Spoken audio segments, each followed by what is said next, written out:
ইসলামী যুব আন্দোলন নারায়ণগঞ্জ মহানগরের বন্দর থানার আমাদের বুলবুল ভাইকে গতকালকে রাত্রে সন্ত্রাসী বাহিনী কুপিয়ে হত্যার বিচার দাবিতে উনিকে ক্রস ফায়ার দেওয়ার জন্য গতকাল রাতে ওসি আমাদেরকে আশ্বাস দিয়েছে।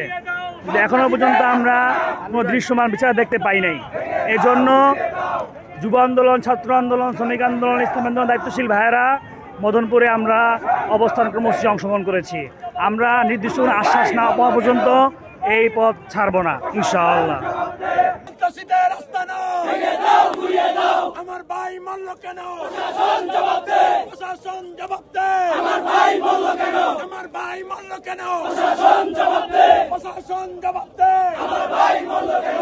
আওয়ামী লীগের দালালেরা হুঁশিয়ার সাবধান। বুয়া বুয়া প্রশাসন, বুয়া প্রশাসন, বুয়া বুয়া বুয়া বুয়া বুয়া প্রশাসন, বুয়া প্রশাসন, বুয়া বুয়া।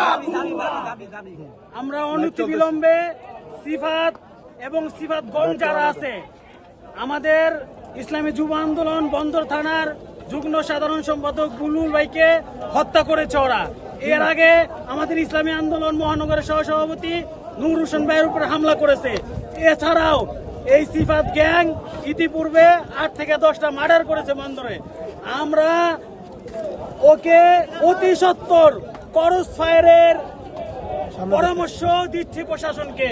যদি ক্রস ফায়ার আপনারা না করেন তাহলে এই আন্দোলন আপনারা থামাতে পারবেন না। Breaking news, Angela Could Circle. কালকে রাতে আপনারা আমাদেরকে বলেছিলেন যে তাদেরকে গ্রেফতার করবেন, প্রয়োজনে ক্রস ফায়ারে দিবেন।